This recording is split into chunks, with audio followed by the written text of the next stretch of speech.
I said at the opening pre-game show panel of the day, this is such a crucial weekend for Group B because it can determine or potentially have that domino effect, taking one team out of that playoffs. And then think about it, having a playoffs without either Exe, NXP, or Omega is going to be surprising for a lot of people.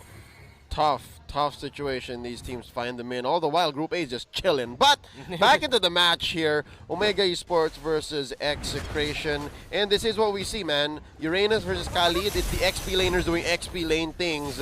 And of course, Harriet versus Alice down in the bottom lane. That's going to be the gold. Looking at the rotations, it seems like KLVJ is behind a step. Just a step, though. Yeah, doesn't have to worry that much about it.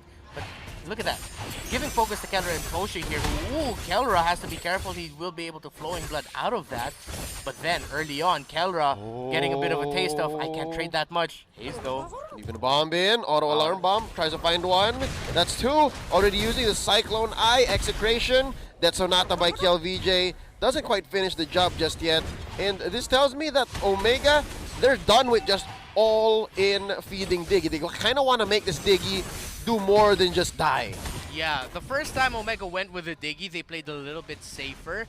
They didn't go for the feeding route, it won. And then when they went for the feeding route Diggy against Mpl-Ph, not Mpl-Ph, Blacklist International rather, it didn't turn out well for them. So I like how Haze is playing this Diggy this time around. Yep, you're built like, you're built like a normal Diggy, but you kind of want to make your deaths a last resort. Because again, Diggy's kit is pretty good. Diggy's kit is alright. Now Renzio jumping in, making sure that KLVJ has good space. And Tomas trying to blast it out. That's going to be the real manipulation right after the darkening. And hold up! That's going to be a steal. Hajizi secures the turtle for Omega. KLVJ was able to get his retribution off. At the end of the day, Kurt TZ, just with the real-world manipulation, able to secure the turtle. Again, this entire day has all been about objective steals, man. Non-stop. And all this while, Hajiz is just going to be farming. Hajiz is just going to be building up. Already we see slowly a lead on the side of Omega, about 500 gold. And Haze here using the auto alarm bombs for vision. And just the same, that at some point it's going to hurt. That's going to hurt. And Execration, I feel like their gameplay this time around, Reptar, is exactly just that, man. Once bitten, twice shy. They have to be aggressive. They have to force Haze to play feeding Diggy so that Hajizi doesn't have an easy go into the late game. But hold up, Kelra forced to use the flowing blood. But they do know now that Toshi doesn't have a Zaman Force. They can count on this. Chaknu. Oh, I have yet to feel Chaknu in this game. 3 minutes in. Yeah, he's just been doing the role player job of Anestas, which is just heal up. So if anyone gets low, if anyone just came to the heat of the action, come in here. Gonna be like I'm a hospital. That's what Chapno is. But now with the turtle spawning into the bottom lane, Omega and both Execration are putting a lot of more focus there. Kelra's presence here in this fight could be big. So Omega, of course, understandably are being aggressive against this Alice. Yep, and again, the amount of pressure being put in by Omega, given that their support can be aggressive. Haze on that Diggy can actually deal damage, while Chaknu is there to actually just sustain and keep people in the fight. Oh, Execration is just not picking much fights. That's the case here. It's a tale of two supports, and then the support picks determine how the team plays. Interesting. Yep. Oh, Haze getting blasted here. Etumax raining a few down. Kelra misses the kill. Here comes the real manipulation plus a Zaman Force, keeping them at the tail end of the no-no zone. They get another one. First blood drawn out here by Curtizi. And I think this is how Omega are going to be running, or Haze is going to be running his Diggy. He's going to be bait, man. He's just going to make it look like, oh, I'm such an attractive target. Go after me, kill me. Then Execration is going to blow a lot of abilities. However, because KLVJ and Execration didn't suffer so many losses from that attempt, they are the ones able to take the turtle here. But that leaves open Kenji, split pushing here the top lane of this Uranus, who will be a walking wall. But Execration, alternatively, has the tools to burst down that Uranus. So it's not going to be as effective as we've seen certain Uranus performances, but still, nonetheless, it's going to be a very welcome presence for Omega and a threatening one for Execration. Yeah, it's exactly the kind of pressure they need. Kenji's going to force Execration to answer back, force these weird, odd, out-of-time rotations so that the 4-man coalition of Omega can actually deal damage again off of those hoot hoot, look at me, I'm so soft, I'm just a diggy plays by Hayes. Now here, see, look at this, it's this kind of rotation that Omega is counting on. Yeah, Kel-VJ Renzio distracted. Turtle won't be spawning for another 65 seconds, but Omega can make the most out of this in other parts of the map, and they did. They get to break the first turret in the bottom lane. Execration, though, answer back at top. Yep, so it's a trade so far, but just the same. Oh, Hajizi is not going to waste any time, man. He has a dinner after this. Look at this. They're taking this turret. Tier 2, man. Tier 2. So, yeah, trade, but Omega wins that. Yep. They have much better control in the lane where that turtle is going to spawn. And Omega, let's see if they can pull off the right move to be able to take this mid lane turret, which will make that turtle take much easier for OMG. Yep. Do note, Renzio, he's great at team fights. You have the Raging Sandstorm to come in, and you can bait people out while you use Quick Sand Guard. So this whole isolation play by Kenji is going great for Omega. Etomax caught out by a reverse time, getting blasted by auto alarm bombs, forcing out the Brilliance. And that's already almost one out of commission. Etomax is not in full shape, goes for the recall home. And that's going to be, oh, this mid lane turret. I'm afraid for Execration, man. Yeah. Because Toshi's following up. Oh, they're also in prime position for the turtle. Yeah, key item pickup though recently for Hayes just picked up the Courage Mask. Could be big here for Omega in this fight. Here we go. Renzio jumping in, gets blasted by Hajizi. Oh, Kurtizi, part 2, taking the turtle. Kelra goes down, Hajizi blasts him, and they want more. Etomax here doesn't have the Brilliance, gets taken out. And Kenji, looking low, he survives. That's 2 members left, and Kel-VJ is so close to dying. Chaknu says, I got you, man. Let's get out of here. 2 out of 3 turtles in this game secured by Kurtizi. On the eve. Kurtizi. Again? Kurtizi. Kurtizi. Thanks. I like it. Let's go with it. You're welcome. Yeah. You just left me speechless there, bro. But yeah, he's so good. Again, the burst is here, and there's not much Execration can do. It doesn't even have to go completely to Hajizi. Hajizi's just coasting. Yeah.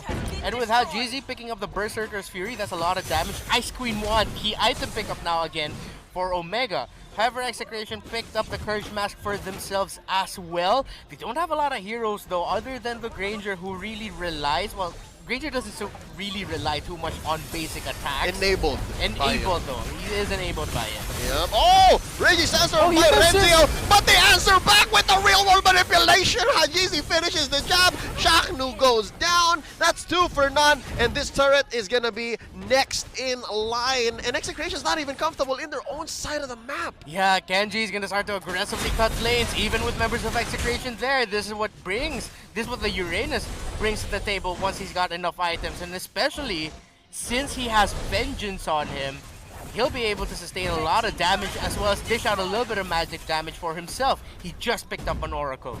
Alright, so far, Execration, this whole early game plan is not in the picture anymore. We are in the mid game, 8 minutes, 45 seconds in.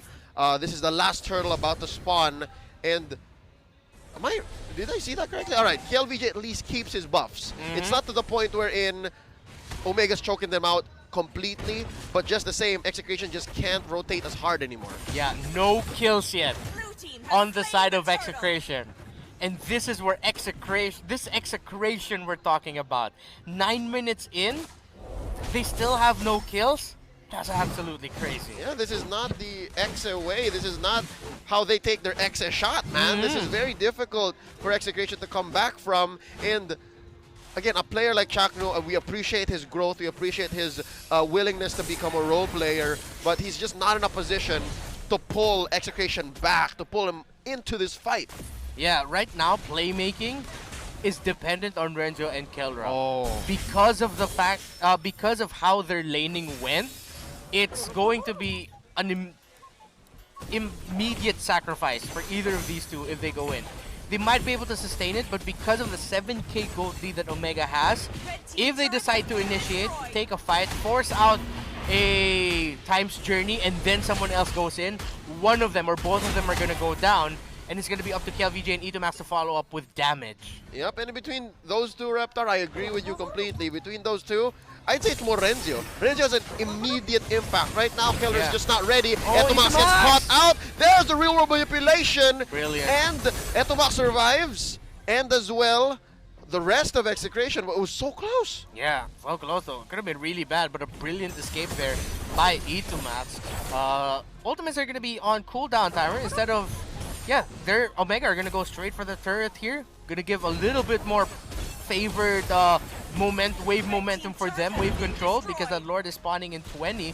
And I don't see Execration being able to make a play to completely turn this game around unless it's a steal and they don't lose too much.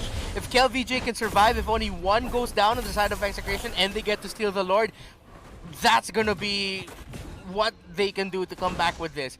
But then it's so risky. Look at that. Omega, with the lead that they have here, this won't be a long take for the Lord. With the damage coming out from Hajizis, this is going to be relatively quick. Yeah, Cartesi as well, picking up that glowing wand. He's got 2 wands now. 2 wands. I'm thinking you need one more to make sure that it's over. Now Hayes gets blown up, yet he survives. Kenji playing ever the bodyguard, pushing back the rest of Execration. Oh, but I think Execration smells blood. Yeah. They want to force this. They can. The members of Omega, especially the key ones, are pretty low. Hayes is going to be forced to go back. Kurt even. Oh, Execration might have just found an opening. Hold up! Real world manipulation! Oh, the rope-a-dope is real! Omega comes back even stronger. There's the brilliance by Etomax, but a few balls thrown out by Hajizi, and the final one, triple kill on the Bruno. Ladies and gentlemen, Execration got played. That was so close. I could have sworn that they were gonna get one, but even Kiel goes as well. It's Renzio, the only member left.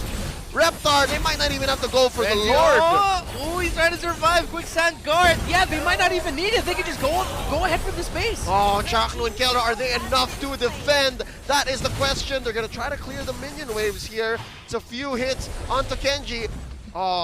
Bottom tier 3 turret, the inhibitor goes down as well. Okay, they might still need to go Lord here. Yeah, they're going to play it safe. Yep, They don't have to force the issue. This is how Omega does it, and I'm glad to see them back in this shape. This is not a feeding diggy at all, and we are still sitting at 0 kills. Man, if Omega can win this series 2-0 and leave Execration with 0 kills, that's a statement to the rest of the table. More than just a statement, man. It's an aggressively written letter. Yeah. With like 3 stamps, and you can see that the stamp is even burned a bit. And it's not even left in like your mailbox. It's sent by someone, like someone in a suit served it up to you. Yeah. Like you had to be home to accept it.